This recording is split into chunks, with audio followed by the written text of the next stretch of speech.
नमस्कार दोस्तों, स्वागत है आपका हमारे YouTube चैनल जीके ट्रैकर पे। देखिए फ्रेंड, आज के वीडियो में हम बात करेंगे जो हमारी एक सीरीज़ है Uttarakhand GK book wise MCQ series. जैसे आप जानते हैं, इस सीरीज़ में हम उत्तराखंड की इम्पोर्टेंट किताबों को एमसीक्यू के फॉर्मेट में कवर कर रहे हैं। इस सीरीज़ के अंतर्गत हमारी धामी जी की पुस्तक अभी चल रही है, जिसमें हमने 38 क्लासेस कवर कर ली हैं। आज हम इस सीरीज़ की हमारी 39वीं क्लास यहाँ पे कवर करेंगे, वहीं से आगे कंटिन्यू करेंगे जहाँ पे हमने लास्ट वीडियो में छोड़ा था। तो अगर आपने इससे पहले की हमारी क्लासेस को नहीं देखा है तो प्लेलिस्ट से आप उनको देख सकते हैं। इस सीरीज़ के अंतर्गत हम अजय सिंह रावत जी की पूरी किताब को और बलोदी जी की पूरी किताब को एमसीक्यू के फॉर्मेट में कवर कर चुके हैं। तो चलिए दोस्तों, आज की वीडियो को शुरू करते हैं। आज का हमारा पहला सवाल है, बैरिस्टर मुकुंदी लाल को इंग्लैंड जाने के लिए आर्थिक सहायता किसने प्रदान करी थी? देखिए, जो बैरिस्टर मुकुंदी लाल थे, इन्हें गढ़वाल का पहला बैरिस्टर माना जाता है। इन्होंने इंग्लैंड से वकालत की पढ़ाई करी थी। इनका आर्थिक सहयोग किसके द्वारा किया गया? इनका आर्थिक सहयोग घनानंद खंडूरी के द्वारा किया गया था। जो घनानंद खंडूरी थे, इन्हें उत्तराखंड का दानवीर कर्ता माना जाता है। काफ़ी ज़्यादा दान इन्होंने किया था, काफ़ी ज़्यादा सामाजिक कार्य इन्होंने किए थे। उस समय जो प्रसिद्ध पत्रकार थे विशंबर दत्त चंदोला, उन्होंने सिफारिश करी और जो घनानंद खंडूरी थे, उन्होंने बैरिस्टर मुकुंदी लाल के इंग्लैंड जाने का जो पूरा खर्चा था वो उठाया था। इसके अलावा और भी काफ़ी आर्थिक सहायता उन्हें प्रदान करी थी। बैरिस्टर मुकुंदी लाल की अगर हम बात करते हैं, कुछ क्वेश्चन इनसे रिलेटेड हमने कल देखे थे कि जब पेशावर कांड हुआ तो चंद सिंह गढ़वाली और उनके साथियों की पैरवी किसने करी थी? बैरिस्टर मुकुंदी लाल ने। ठीक है, इन्हीं के द्वारा अनसुईया प्रसाद बहुगुणा के साथ मिलकर गढ़वाल कांग्रेस की स्थापना की जाती है। 1923 और 1926 में ये स्वराज पार्टी के टिकट पर गढ़वाल सीट से यूपी विधानसभा यानी संयुक्त प्रांत की विधानसभा के लिए चुने जाते हैं। जब टिहरी हाईकोर्ट की स्थापना होती है, टिहरी के अंदर हाईकोर्ट नरेंद्र शाह बनाते हैं 1938 में, तो 1938 से लेकर 1943 तक टिहरी हाईकोर्ट के पहले चीफ जस्टिस भी कौन थे? बैरिस्टर मुकुंदी लाल थे। ठीक है, गढ़वाली शैली के चित्रों को दुनिया के समक्ष लाने का श्रेय किसको जाता है? गढ़वाली शैली के चित्र को दुनिया के सामने लाने का जो श्रेय है वो बैरिस्टर मुकुंदी लाल को ही जाता है। गढ़वाली शैली के चित्रों की खोज इन्होंने कब करी? ये सवाल आता है। तो 20वीं शताब्दी के पहले दशक में ही गढ़वाली शैली के जो सबसे फेमस चित्रकार रहे हैं उनका नाम था मौला राम। और आपने एक क्वेश्चन कई बार देखा है, पेपर में भी आया है कि मौला राम के चित्रों को दुनिया के सामने कौन लेकर आया? बैरिस्टर मुकुंदी लाल। इन्होंने गढ़वाली चित्रकला शैली पर एक पुस्तक भी लिखी, गढ़वाल पेंटिंग्स के नाम से। ठीक है, काफ़ी इंपॉर्टेंट ये पुस्तक है। तो गढ़वाली शैली के चित्रों को, जो कि मौला राम के चित्र थे, उनको दुनिया के सामने लाने का, उनको प्रसिद्ध करने का श्रेय इन्हीं को जाता है।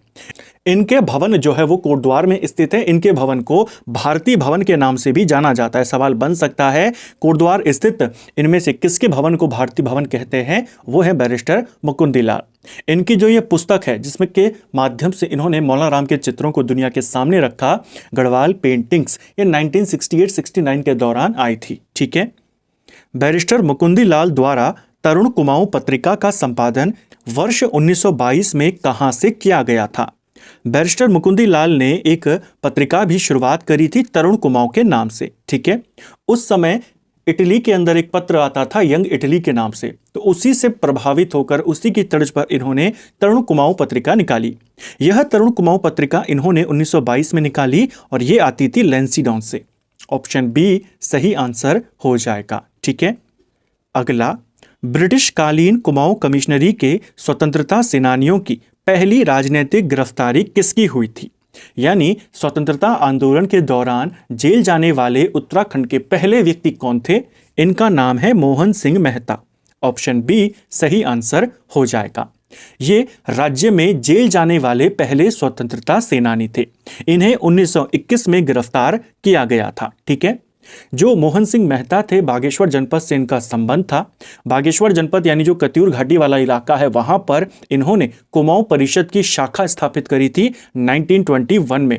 क्वेश्चन आता है, कत्यूर क्षेत्र में, जो कत्यूर क्षेत्र है, वहां पर कुमाऊं परिषद की शाखा किसने स्थापित करी 1921 में? मोहन सिंह मेहता।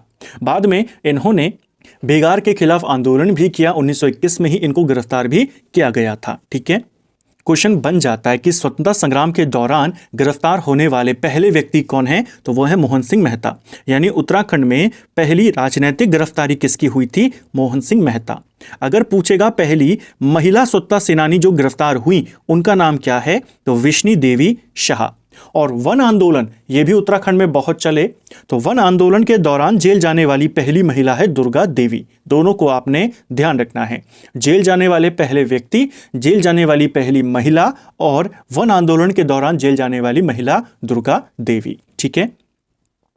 अल्मोड़ा जनपद के चनौदा में गांधी आश्रम की स्थापना किसने करी थी? देखिए, अल्मोड़ा में चनौदा के अंदर गांधी आश्रम शांतिलाल त्रिवेदी के द्वारा स्थापित किया गया था। ऑप्शन ए सही आंसर होगा। इन्होंने यहाँ पे गांधी आश्रम 1947 में शुरू किया था।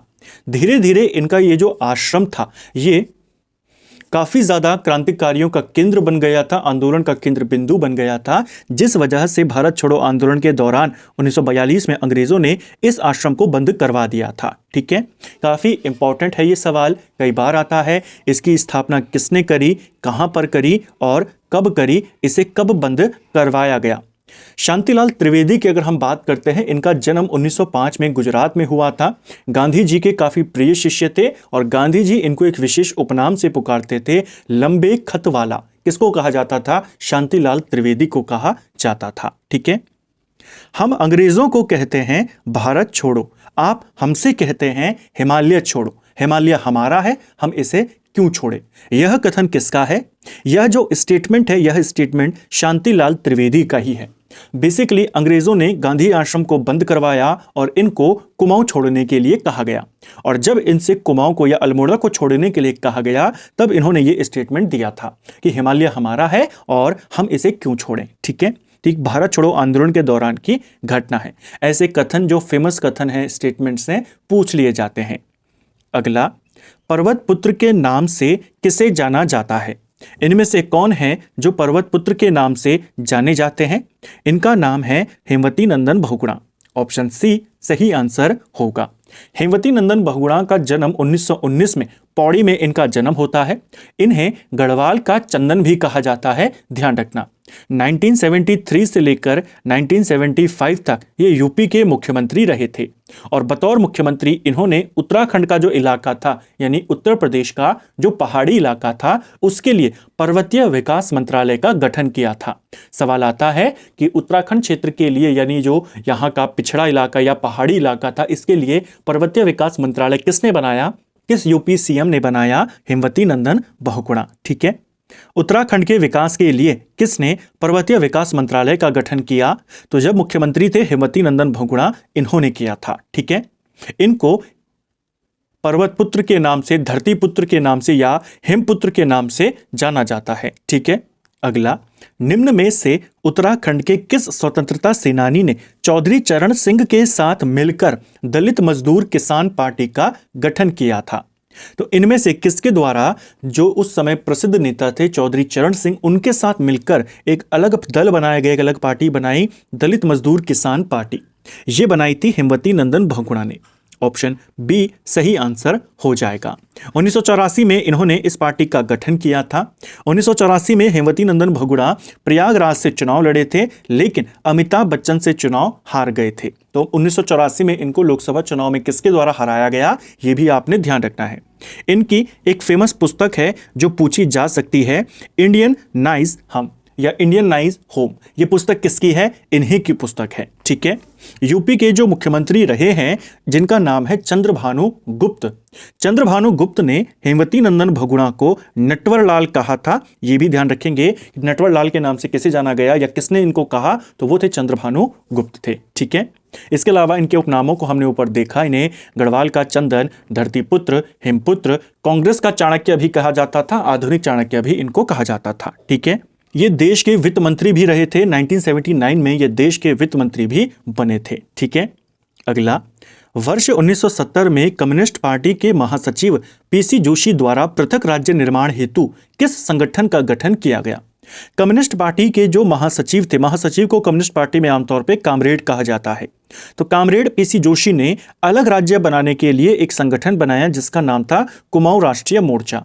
इसकी स्थापना 3 अक्टूबर 1970 को होती है और कई बार डायरेक्ट पूछा गया है कुमाऊं राष्ट्रीय मोर्चा कब बना था। 1970 में पीसी जोशी के द्वारा बना था। कम्युनिस्ट पार्टी के ये उस समय महासचिव थे। बेसिकली कम्युनिस्ट पार्टी का जो महासचिव होता है, जनरल सेक्रेटरी होता है, वो सबसे बड़ा पद होता है उस पार्टी के अंदर। ठीक है, इन्हीं के द्वारा बनाई गई थी कुमाऊं राष्ट्रीय मोर्चा। इसके अलावा यह जो संगठन बनाया, इसके लिए एक संकल्प लेकर आए थे, कुमाऊं संकल्प इसको कहा जाता है। यह भी 1970 में आया था। तो अगर आपसे पूछेगा कुमाऊं संकल्प कब आया कम्युनिस्ट पार्टियों के द्वारा, तो आप कहेंगे 1970। ठीक है। प्रताप सिंह नेगी द्वारा गढ़वाल जागृत संघ की स्थापना कब की गई? जो प्रताप सिंह नेगी थे, इन्होंने गढ़वाल जागृत संघ बनाया। इसकी स्थापना इन्होंने 1938 के अंदर करी थी। ऑप्शन बी सही आंसर होगा। इस संघ के जो अध्यक्ष थे वो प्रताप सिंह नेगी ही थे और जो सेक्रेटरी थे यानी सचिव थे वो उमानंद बर्थवाल थे। ठीक है। अगला, 1904 में तारादत्त गेरोला द्वारा स्थापित की गई पहली जातीय सभा जिसका हेडक्वार्टर टिहरी में था, वो कौन सी है? तारादत्त गेरोला ने यहाँ की गढ़वाल की पहली जातीय सभा का गठन किया था 1904 में। इसका नाम था सरोला सभा। ऑप्शन डी सही आंसर होगा। और इसका हेडक्वार्टर कहाँ पर बनाया था? इसका मुख्यालय टिहरी के अंदर बनाया था। ठीक है। गोविंद बल्लभ पंत का जन्म कब हुआ था? जीबी पंत का जन्म यह होता है 1887 के अंदर। 10 सितंबर 1887 को इनका जन्म होता है। इनका जो जन्म स्थान है वो खूंट गांव है जो अल्मोड़ा में पड़ता है। ठीक है। 1946 से लेकर 1954 तक ये यूपी के सीएम रहे और फिर 1955 से लेकर 1961 तक ये देश के गृह मंत्री रहे थे। इनको हिमालय पुत्र के नाम से भी जाना जाता है। कौन इनको इस नाम से बुलाते थे? तो जवाहरलाल नेहरू इन्हें हिमालय पुत्र कहते थे। ठीक है। उत्तराखंड का वह व्यक्ति जिसे हिमालय पुत्र के नाम से जाना जाता है और उसके जन्मदिन पर उत्तराखंड गौरव दिवस का आयोजन किया जाता है, ये हैं गोविंद बल्लभ पंत। उत्तराखंड गौरव दिवस हर साल 10 सितंबर को मनाया जाता है इन्हीं के जन्म तिथि पर। ठीक है। इनको हिमालय पुत्र के नाम से जाना जाता है। आमतौर पर नेहरू इनको हिमालय पुत्र कहते थे। जो इनके मित्र थे, जो इनके सहपाठी थे, वो इनको जीबी महाराष्ट्र यानी गोविंद बल्लभ महाराष्ट्र के नाम से बुलाते थे। ठीक है। इनके द्वारा ही काशीपुर में प्रेम सभा की स्थापना की जाती है 1914 में। ठीक है। इन्हीं के द्वारा 1918 में इन्होंने काशीपुर में खद्दर आश्रम की स्थापना भी करी और एक विधवा आश्रम भी वहां पर खोला था। ठीक है। अल्मोड़ा में हैप्पी क्लब की स्थापना भी इन्होंने करी थी 1903 के अंदर। इन सब को आपने ध्यान रखना है। ठीक है। इनकी एक फेमस पुस्तक भी है जो पूछी जा सकती है। उस समय वन आंदोलन बहुत चलते थे कुमाऊं के अंदर, गढ़वाल के अंदर, तो जंगलात से संबंधित इन्होंने एक पुस्तक लिखी, फॉरेस्ट प्रॉब्लम ऑफ कुमाऊं। यह पुस्तक किसकी है? Forest problem of Kumaon. यह पुस्तक इन्हीं की है, गोविंद बल्लभ पंत की। ठीक है। अगला, इनमें से कौन लखनऊ में जवाहरलाल नेहरू के साथ भी लाठीचार्ज के शिकार हुए थे? देखिए 1928 के आसपास जब सैमन कमीशन का विरोध चल रहा था, उस दौरान जगह जगहों पे प्रदर्शन हो रहे थे। लखनऊ में जवाहरलाल नेहरू के नेतृत्व में प्रदर्शन हो रहे थे जिसमें उनके साथ जो गोविंद बल्लभ पंत थे ये भी शामिल थे। और कई सारी लाठियां जो इनके ऊपर पड़नी थी, नेहरू के ऊपर पड़नी थी, वो किसके ऊपर पड़ी? गोविंद बल्लभ पंत के ऊपर। तो काफी घायल भी ये वहां पर हुए थे। ठीक है। कहां पर इन्होंने नेहरू के साथ सैमन कमीशन का विरोध किया था? तो जगह को भी याद करना है, लखनऊ में। ठीक है। खद्दर की टोपी उतारने के संदर्भ में निम्न में से किसने कहा था कि मैं न्यायालय के बाहर जा सकता हूं लेकिन टोपी नहीं उतार सकता? बेसिकली खद्दर की टोपी ये पहनते थे, कोर्ट में गए वकील थे ये पेशे से, जिम कॉर्बेट के भी वकील रहे हैं। इसके अलावा जब ये कोर्ट के अंदर गए तो इनको जज के द्वारा वहां पे खद्दर की टोपी निकालने के लिए कहा गया। जब इन्होंने फिर एक स्टेटमेंट दिया कि मैं न्यायालय से बाहर जा सकता हूं लेकिन टोपी नहीं उतारूंगा। किसने कहा था? गोविंद बल्लभ पंत ने कहा था। गोविंद बल्लभ पंत को किस वर्ष भारत रत्न से सम्मानित किया गया? गोविंद बल्लभ पंत जैसे मैंने कहा यूपी के पहले सीएम थे, फिर देश के गृह मंत्री भी बने। 1955 से 61 तक ये गृह मंत्री रहे। कब से कब तक रहे? 1955 से 61 तक। 61 में ही इनकी मृत्यु होती है, पद पे रहते हुए ही इनकी मृत्यु होती है। इसी दौरान जब ये देश के गृह मंत्री थे तो 1957 में इनको भारत रत्न से सम्मानित किया गया था। भारत रत्न से सम्मानित होने वाले उत्तराखंड के पहले और एकमात्र व्यक्ति हैं गोविंद बल्लभ पंत। ठीक है। 1957 में इनको यह सम्मान मिला था। राम सिंह धोनी के संदर्भ में गलत कथन को चुने। चलिए देखते हैं। पहला, 1921 में इन्होंने फतेहपुर में साहित्य समिति की स्थापना करी। पहला सही है। बंधु समाचार पत्र निकाला, ये भी सही है। ये सवाल आया भी था कि बंधु समाचार पत्र किसका है? राम सिंह धोनी का। बंबई में कुर्मांचल वासियों के लिए हिमालय पर्वतीय संघ नामक संगठन इन्होंने बनाया, ये भी सही है आपका। ये शक्ति समाचार पत्र के संपादक नहीं थे, गलत हो जाएगा। 1925 के आसपास ये शक्ति पत्र, जिसको बद्रीदत्त पांडे ने शुरू किया था, उसके संपादक भी बने थे। तो ये वाला आपका गलत है, ठीक है। इसके अलावा राम सिंह धोनी के साथ एक और इंपॉर्टेंट फैक्ट जुड़ा है कि जय हिंद का नारा कहा जाता है, सबसे पहले इस शब्दों का इस्तेमाल इन्होंने ही किया था। बाद में सुभाष चंद्र बोस के द्वारा उसे प्रसिद्ध किया गया, ठीक है। उत्तराखंड के किस स्वतंत्रता सेनानी ने महात्मा गांधी के निर्देश पर देघाट में उद्योग मंदिर आश्रम की स्थापना करी थी? देखिए, देघाट में उद्योग मंदिर आश्रम इसे बनाया था ज्योतिराम कांडपाल ने। ऑप्शन सी सही आंसर हो जाएगा। ज्योतिराम कांडपाल के बारे में पहले भी हमने कई बार बात करी है कि महात्मा गांधी ने जब साबरमती से दांडी यात्रा प्रारंभ करी थी, दांडी मार्च उन्होंने शुरू किया था 12 मार्च 1930 में।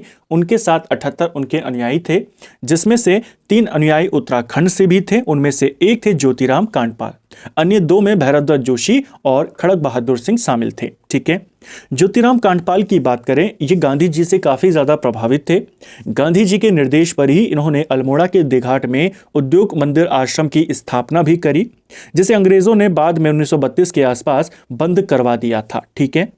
ज्योतिराम कांडपाल जो थे, ये पेशे से शिक्षक थे। गांधी जी से प्रभावित होने के बाद ये त्यागपत्र दे देते हैं। और नमक कानून जब विरोध चल रहा था उसका हर जगह पे, तो गुजरात के अंदर धरसाना में एक नमक डिपो था, वहां पर ये धावा बोलते हैं क्रांतिकारियों के साथ मिलकर, किसके नेतृत्व में? सरोजनी नायडू। उस घटना को धरसाना कांड के नाम से जाना जाता है। क्वेश्चन आता है, धरसाना कांड में शामिल उत्तराखंड के एकमात्र व्यक्ति कौन थे? ज्योतिराम कांडपाल। किसके नेतृत्व में थे? सरोजनी नायडू के, ठीक है। तो इसको भी ध्यान रखना है। तो फ्रेंड्स, ये था हमारा आज का वीडियो, जिसमें हमने आज उत्तराखंड के 19 ही सवालों को यहाँ पे देखा। पीडीएफ में जो 20वां सवाल था वो आ नहीं पाया, वहां पर वो कट गया। 19 सवालों को हमने पूरी डिटेल के साथ एक एक फैक्ट को यहाँ पे समझते हुए और अच्छे से कॉन्सेप्ट को क्लियर करते हुए पढ़ने का प्रयास किया। उम्मीद करता हूँ आपको आज का वीडियो पसंद आया होगा। अगर आपको ये वीडियो पसंद आई है तो वीडियो को लाइक करें, चैनल पर नए हैं चैनल को सब्सक्राइब करें, अपने दोस्तों के साथ शेयर करें। वीडियो आपको कैसा लगा कमेंट बॉक्स में हमें ज़रूर बताएं। Thank you friends.